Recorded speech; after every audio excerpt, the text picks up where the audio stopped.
Le bottom est enfin posé, je sais que vous attendez cette vidéo, mais on est venu faire exactement, mais au pixel près, ce que j'avais dessiné sur Twitter. Donc encore une fois, j'espère que vous avez acheté le fameux bottom.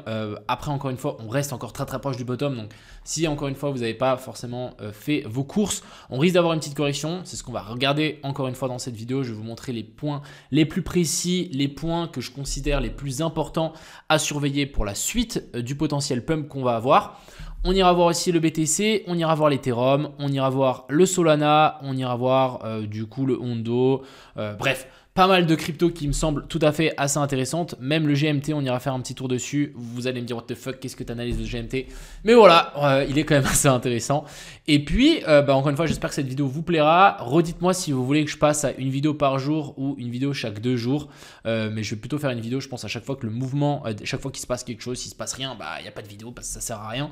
Et puis, voilà, encore une fois, si jamais vous n'avez pas de compte sur Bluefin et vous comptez trader la même chose, les mêmes positions que moi, n'hésitez pas à vous en créer un. Il y a le lien en description. Il n'y a pas besoin de faire de KYC. Donc, il suffit d'avoir une adresse mail bidon et vous pouvez avoir accès à un compte pour faire du trading en levier 150 si c'est pas beau la vie. Voilà, j'espère encore une fois que cette vidéo vous plaira. On est parti. Crypto, million. Crypto, million. Crypto, million. Bon. Partons directement sur ce BTC. Je vous avais partagé ça il y a quelques temps qu'on allait revenir récupérer ici la zone des 54 000, 53 000, 52 000. J'avais dessiné ce dessin-là. On est exactement venu faire ce que j'avais dessiné. On est venu récupérer la bougie après la mèche de liquidation. On est venu récupérer les low. Ensuite ici, on a voulu repartir vers le haut et on a enfin validé le bottom. Pourquoi il a été validé? Simplement parce que on est venu faire une clôture au-dessus de la fair value gap inversée. Alors, je vais juste prendre la charte qu'il nous faut. Je crois que c'est celle-ci. Ce qui est vraiment très intéressant, c'est que hier, on a fait une super clôture en daily. Donc ici, comme on peut le voir, on a eu une clôture très haute, magnifique, au-dessus finalement de la fair value gap qu'on avait là. Donc la fair value gap inversée, la IFVG. Donc pour moi, le bottom ici est trouvé. On est venu récupérer les liquidités, on est venu récupérer la bougie après la mèche de liquidation, on est venu récupérer les low dans la zone OTE. Donc pour moi, bottom trouvé. On est même aussi potentiellement sur un triple tap. Premier tap, déviation, deuxième tap, donc c'est juste magnifique. Maintenant, ce qu'on peut s'attendre sur ce fameux BTC, c'est un potentiel pullback. En général, comme vous savez, les cryptos, ils aiment bien monter quand on monte assez rapidement. Ce que je voudrais bien voir quand même, c'est un petit pullback sur les zones un petit peu plus inférieures ici. On a une très jolie zone de fair value gap ici en M15. On a aussi un potentiel retour sur la fair value gap en daily. Donc la fair value gap inversée en daily ici sur la zone des 55 600. Donc, si vous voulez recharger, simplement attendez ce que le prix redescende. Dès que ici on fait une petite inversion structure comme d'habitude ou une descente et une correction ici avec une fair value gap inversée, simplement rentrez sur le marché parce qu'on sera sur des zones juste excellentes. Voilà un petit peu ce que j'attends à partir du BTC, mais sachez que pour moi le bottom ici est trouvé et le prochain arrêt qui va être très important à surveiller, ça va être ici au-dessus vers la zone des 62 000. Si on arrive à casser la zone ici des 62 000, pour moi je pense qu'on viendra récupérer la TH et on viendra récupérer toutes les liquidités et toutes les liquidations aussi qu'on a laissées là, voire même chercher un ATH monter beaucoup plus haut. Plus le temps passe, plus on arrive en octobre, décembre et novembre, j'ai dit à l'envers, c'est pas grave, plus il y a de chances que juste on va faire du up only et qu'on monte sans trop se poser de questions, un petit peu comme ce qu'on a souvent sur les vagues, les dernières vagues impulsives, donc la 5e vague, et actuellement pour moi on est dedans. Donc voilà, on peut s'attendre à mon avis à un petit retour sur ces niveaux-là et ensuite à mon avis on devrait repartir de plus belle, mais très propre. Franchement, je suis giga bullish sur ce BTC. Du côté de l'Ethereum, on a réussi aussi à nous valider donc notre petite zone de fair value gap inversée. Donc je l'ai dessiné ici. On a la zone de fair value gap en daily. On a réussi à faire une clôture à travers. Elle était placée ici. Donc hier, magnifique clôture. Donc pour moi, c'est full bullish, bottom trouvé, bottom posé. Les liquidités à chaque fois ont été très bien récup. Donc ici, ça a été touché. Ici aussi, ça a été retouché. Donc là, je verrai bien pourquoi pas une petite redescente, venir récupérer les lots qu'on est en train d'accumuler juste ici en dessous. Vous voyez que là, on accumule quelques petits lots tranquillement, mais sûrement. Donc là, pourquoi pas redescendre, venir récupérer la zone de fair value gap qui est vers la zone ici des 2300. Et ensuite, à mon avis, on pourra repartir de plus belle. À la différence un petit peu du BTC, c'est qu'ici, on n'a que la zone de fair value gap inversée qui nous valide le bottom. On n'a pas de boss, on n'a rien. Donc encore une fois, l'Ethereum reste assez fragile comparé au BTC.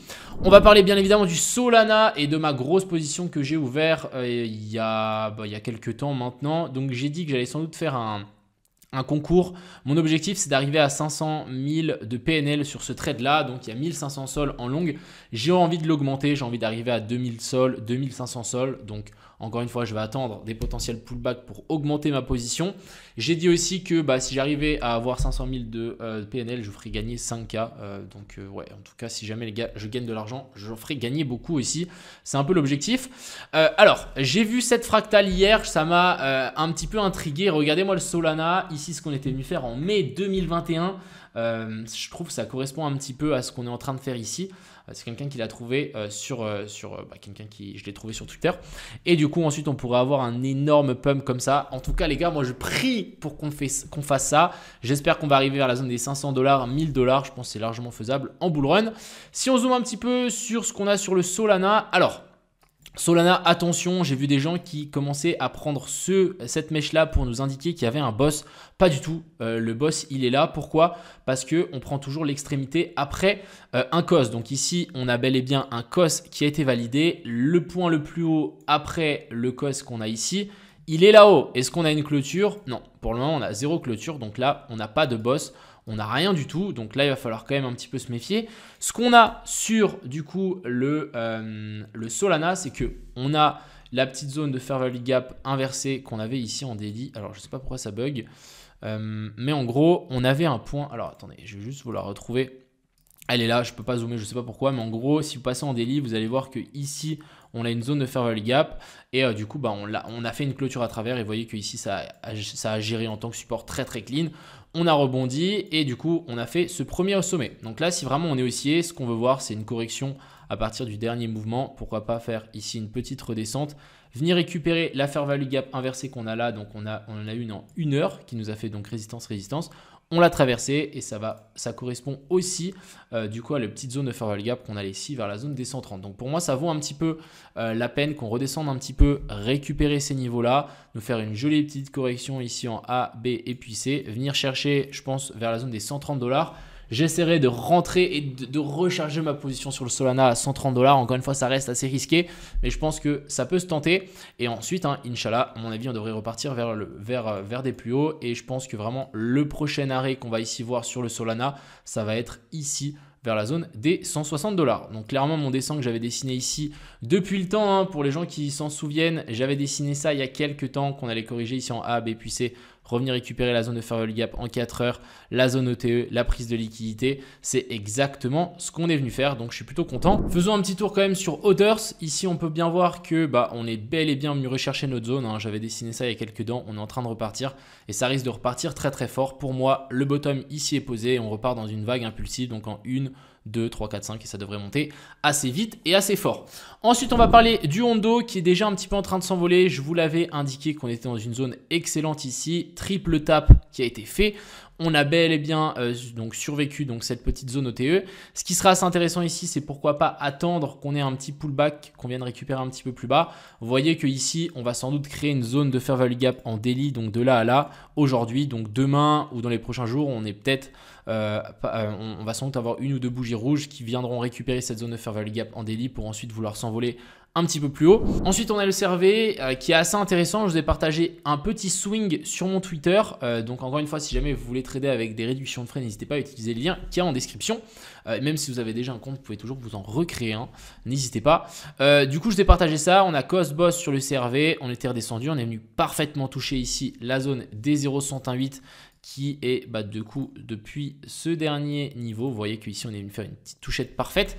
Et là pour moi on a deux déclencheurs, deux choses qui nous disent qu'on a le bottom qui est trouvé. Déjà on a la fair value gap inversée qui est là en daily dans laquelle on est bel et bien venu faire une clôture au-dessus. Donc là on va mettre IFVG, très très bien, on a fait une clôture par-dessus. Maintenant ce que je m'attends à voir c'est une redescente dans la zone de fair value gap qu'on a ici de nouveau en daily qui nous attend juste ici en dessous. D'ailleurs, on va sans doute venir la toucher maintenant. Et j'espère encore une fois, du coup, on devrait tenir ces doubles zones-là. On n'a pas forcément envie de voir de clôture en daily sous ces niveaux-là, mais je pense qu'on peut très bien mécher ici en dessous et ensuite vouloir repartir vers le haut.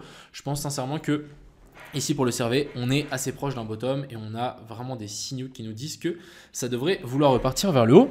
On a le GMT qui a pris quelques pourcentages ces derniers jours et du coup je me suis dit tiens ça peut être assez intéressant de l'analyser. On est extrêmement bas pour le coup, je vous dis directement, on est vraiment super bas ici pour ce petit GMT. On est venu récupérer donc même ce dernier plus haut. Et je me dis que si maintenant on arrive à nous faire une clôture à travers cette zone de pivot, je pense sincèrement qu'on va peut-être pouvoir s'extirper un petit peu vers le haut et venir récupérer des zones de retardement de tout ce niveau-là et venir chercher pourquoi pas un zone des 30 centimes, voire même un nouveau plus haut par rapport à cet équal low ici. On en a un autre juste ici au-dessus. Donc clairement, la liquidité ici qui s'accumule vers la zone ici des 50 centimes. Donc ça pourrait être assez intéressant de voir que si on arrive à réintégrer ça, voir ça comme une divergence et ensuite pourquoi pas s'envoler un petit peu plus haut. On va aller voir bien évidemment le SUI. Du coup j'avais dessiné ça, on est reparti un petit peu plus haut. Moi je pense que ma zone est toujours valable. Personnellement j'attendrai avant de rentrer clairement sur le SUI. Je voudrais pourquoi pas avoir une touchette ici en dessous. Donc on va patienter. Si maintenant on a la touchette ici en dessous, clairement il va falloir à mon avis mettre des billes qu'on a déjà rentrées sur d'autres coins. Donc on n'a plus d'argent. Mais vraiment super intéressant ici le petit SUI et je pense qu'on va finir avec le Tao qui est bel et bien venu récupérer la zone de fair value gap. Alors je crois même que c'est une fair value gap inversée si je dis pas de bêtises. Ouais, petite zone de fair value gap ici inversée en 12 heures. On est venu s'appuyer dedans, prise de liquidité et ici ensuite on repart. Donc si jamais vous voulez essayer de re-rentrer sur ce genre de coin, simplement attendez qu'on ait des retours sur les zones de fair value gap en daily qu'on est en train de faire ici. Et la plupart du temps ce qu'on vient faire c'est juste petite touchette juste ici en dessous. Alors si je le note, hop, petite touchette ici en dessous et ensuite on repart vers le nord. Voilà un peu le topo. J'espère encore une fois que cette vidéo vous a plu. Attendez-vous à avoir peut-être une petite correction. Ça nous permettra de rentrer tranquillement sur du coup le marché. Voir un retour vers la zone ici des 55 600 serait parfait. Je vous souhaite à tous une agréable fin de soirée. N'hésitez pas à lâcher votre meilleur pouce en l'air et n'hésitez pas à m'envoyer aussi les positions que vous avez prises dans les commentaires. Et je vous souhaite à tous une bonne soirée. C'était Crypto Millions.